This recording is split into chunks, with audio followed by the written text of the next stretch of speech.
Hey guys, मैं हूं महिमा और मैं आपका स्वागत करती हूं अपने यूट्यूब चैनल लॉजिक्स ऑफ महिमा पर, जहां मैं आपके साथ शेयर करती हूं हमारे और आपके लाइफ के कुछ सिंपल से लॉजिक्स। तो आज का जो मेरा टॉपिक है वो माँ चंद्रघंटा के ऊपर है। जैसा मैंने आपको बताया था कि नवरात्रि के ये 9 दिन हम कौन कौन सी देवियों से क्या सीख सकते हैं, इसके ऊपर डिपेंड होगा। तो आज का जो मेरा टॉपिक है वो माँ चंद्रघंटा के ऊपर है। कैसे माँ चंद्रघंटा की लाइफ से और उनकी एक्ट से हम अपने लाइफ को ग्रो कर सकते हैं और उसे इंटरेस्टिंग बना सकते हैं। तो माँ चंद्रघंटा हमारी लाइफ में क्या वैल्यू रखती हैं, इसके लिए मैं आपको कंटिन्यू करके आगे बताती हूँ कि कैसे हमारी लाइफ पर इसका इम्पैक्ट पड़ता है। तो माँ चंद्रघंटा की कहानी बहुत ही अलग है, क्योंकि माँ चंद्रघंटा का जो रूप है वो जब हम देखते हैं तो बहुत ही ज़्यादा आप विचलित हो जाते होंगे, क्योंकि जैसा आपने देखा होगा कि उनका जो पूरा फेस है वो बहुत ही ज़्यादा तेज़ के साथ चमकता हुआ रहता है। गोल्डन सा उनका पूरा जो फेस है वो पूरा दिखाई देता है। और इसी तरह से वो कैसे हमारे लिए हमारी लाइफ को इंस्पायर करती हैं, इससे मैं आपको जुड़ी हुई सारी चीज़ें बताने वाली हूँ आज के इस वीडियो में। तो वीडियो को अंत तक ज़रूर देखिएगा। चलिए मैं आप शुरू करती हूँ। माँ चंद्रघंटा की कहानी है। माँ चंद्रघंटा का नाम इसलिए रखा गया चंद्रघंटा क्योंकि उनके माथे पर घंटे के आकार का अर्ध चंद्र जो है वो देखा जाता है, वो जो पाया जाता है, जिसके आधार पर उनका नाम चंद्रघंटा रखा गया। इन देवी का जो अवतार था, ये अवतार धरती पर हमें आपको बचाने के लिए आया था। और वो हमें किनसे बचना था? एक्चुअली ये वास्तव में हम तो धरती पर हमेशा बचे रहते हैं अपने देवताओं की वजह से ही। तो पहला जो ये उनका अवतार था ये इसलिए लिया गया था क्योंकि उस समय उन्हें महिषासुर का वध करना था। महिषासुर का वध करने के लिए ही उनका निर्माण किया गया था। त्रिदेवों के मुँह से निकली हुई ऊर्जा से वो हमें सामने दिखाई दी थी, जो कि माँ चंद्रघंटा हम जिनकी पूजा करते हैं, वो माँ चंद्रघंटा का अवतार महिषासुर के वध के लिए ही किया गया था, खास करके क्योंकि महिषासुर का एक सपना था। वो ये सोचता था कि किसी भी तरीके से देवलोक में राज किया जाए। और राजा इंद्र जो थे इस बात से बहुत ज़्यादा परेशान हो गए थे और परेशान होकर वो त्रिदेवों के पास चले गए, ब्रह्मा विष्णु महेश जी के पास चले गए। और तीनों देवताओं ने जब इस बात को सुना, क्योंकि आप भी तो जानते ही हैं कि भगवान इंद्र बहुत ही जल्दी परेशान हो जाते हैं। और जब महिषासुर ने अपना आतंक मचाया था देवताओं के ऊपर, उन्हें परेशान करके रख दिया था, क्योंकि वो स्वर्ग लोक का राजा बनना चाहता था, वो स्वर्ग लोक में वास करना चाहता था। ये राजा इंद्रदेव से कहीं से भी सहन नहीं हुआ। जब वो त्रिदेवों के पास गया और उन्हें ये बात बताई तो त्रिदेव बहुत ही ज़्यादा गुस्से में, क्रोध में आ गए। और क्रोध में आने के बाद उनके मुख से, तीनों लोगों के मुंह से एक ऐसी ऊर्जा निकली थी कि उसी ऊर्जा का परिणाम माँ चंद्रघंटा के रूप में हमें मिला। तो माँ दुर्गा का ये तीसरा अवतार जो है माँ चंद्रघंटा, ये बहुत ही ज़्यादा निडर, ब्रेव यानी कि वीरता से भरी हुई और युद्ध के लिए हमेशा तैयार होने वाली देवी के रूप में हम इन्हें जानते हैं। तो कैसे हमारी लाइफ को ये कोरिलेट करती हैं? उनके लाइफ का एक के उद्देश्य था, वो एक उद्देश्य था महिषासुर का वध करना और देवताओं को उसके आतंक से बचाना, जिसके लिए उन्होंने अपनी ब्रेवरी से, एक निडर भावना के साथ लगातार युद्ध में खड़ी रहीं और उन्होंने महिषासुर का वध भी कर दिया। हमें भी तो अपनी लाइफ में कुछ ऐसा ही करना है।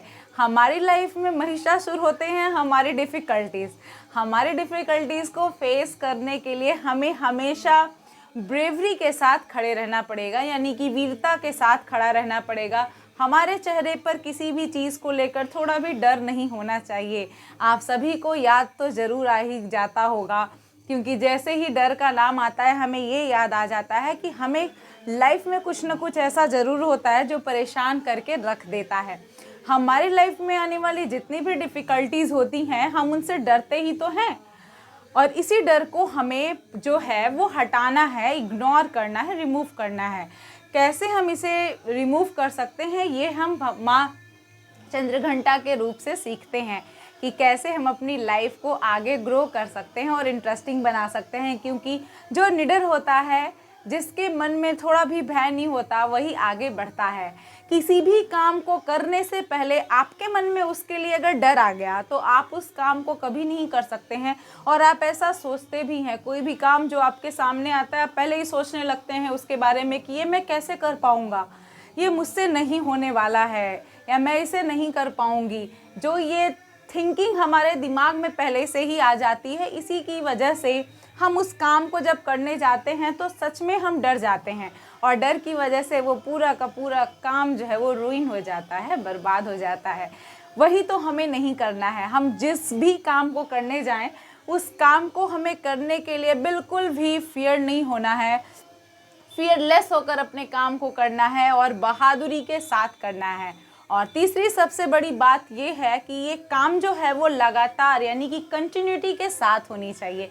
कोई भी काम बीच में अगर हमने उसमें ब्रेक लगा दिया तो ब्रेक लगाने के बाद उस काम को फिर से वही तेज़ी देना बहुत ही ज़्यादा प्रॉब्लम क्रिएट करने लगती है। तो अपनी कंटिन्यूटी को कभी भी बंद ना करें और हमेशा युद्ध के लिए तैयार रखें। और ये युद्ध का जो तैयारी होता है वो आपको खुद से ही करना होता है। और ये युद्ध की तैयारी आपको तलवार लेके नहीं करनी है, आपको ये युद्ध की जो भी तैयारी है वो अपनी परेशानियों को मिटाकर करना है। कि हमारी लाइफ में जब भी हम करियर की तरफ बढ़ते हैं या जो भी हमने सोच कर रखा है हमारे खुद की लाइफ को ग्रो करने के लिए और उसे इंटरेस्टिंग बनाने के लिए, हम उसे कैसे अचीव कर सकते हैं। तो इन 3 से 4 बातों का ध्यान हमेशा रखे रहिए कि हमारी लाइफ में कंटिन्यूटी बहुत ज़्यादा मायने रखती है। जो भी काम करने जाएं वो ब्रेवरी के साथ करें, बिल्कुल फियरलेस होकर करें। और चौथी चीज़, हमेशा डटकर युद्ध के लिए खड़े रहें। और जब ऐसा हो जाता है तो हम अपनी लाइफ में बहुत ही अच्छे से ग्रो करते हैं और हमारी लाइफ बहुत ही ज़्यादा इंटरेस्टिंग हो जाती है। ठीक इसका ऑपोजिट होता है अगर हम ऐसा ना करें। अगर हम ऐसा नहीं करते तो हमारी लाइफ एज़ यूजुअल बोरिंग हो जाती है। तो अगर आपको लगता है कि हम माँ देवी चंद्र घंटा से कुछ सीख सकते हैं इस नवरात्रि, तो इस नवरात्रि पर आप इनका ध्यान भी कर सकते हैं। और ध्यान के साथ साथ नवरात्रि को बहुत ही अच्छे से सेलिब्रेट करिए, क्योंकि ये सेलिब्रेशन हमारे अंदर बहुत ज़्यादा पॉजिटिविटी लेकर आती है। और नवरात्रि की 9 देवियों की कहानी मैं ऐसे ही आपके सामने लाऊंगी हमारे लाइफ से कोरिलेट करके। तब तक के लिए मेरे इस वीडियो को ज़रूर देखिएगा। नेक्स्ट वीडियो में मैं आपसे मिलूंगी। अगर आपको मेरा वीडियो अच्छा लगा, समझ में आया, तो प्लीज़ मेरे चैनल को लाइक, शेयर एंड सब्सक्राइब करना ना भूलें। सब्सक्राइब बटन के जस्ट बगल में बेल आइकन दिया हुआ है, उसे भी प्रेस कर दें ताकि मेरे नए वीडियो के नोटिफिकेशन आपको ज़रूर मिलते रहें और मैं आपके सामने कुछ अच्छे वीडियोस ला सकूं। आपको अगर अपना खुद का भी कोई टॉपिक देना है तो आप मुझे कमेंट बॉक्स में वो टॉपिक दे सकते हैं, जिसके ऊपर मैं आपको हमारी लाइफ के कुछ फैक्ट्स, कुछ लॉजिक्स वो शेयर करूंगी। तो आपके कमेंट मेरे लिए बहुत ज़्यादा इम्पॉर्टेंट है, तो प्लीज़ कमेंट ऑन दिस। मिलूंगी आपसे अपने नए वीडियो में, तब तक के लिए चलती हूँ दोस्तों। Bye guys.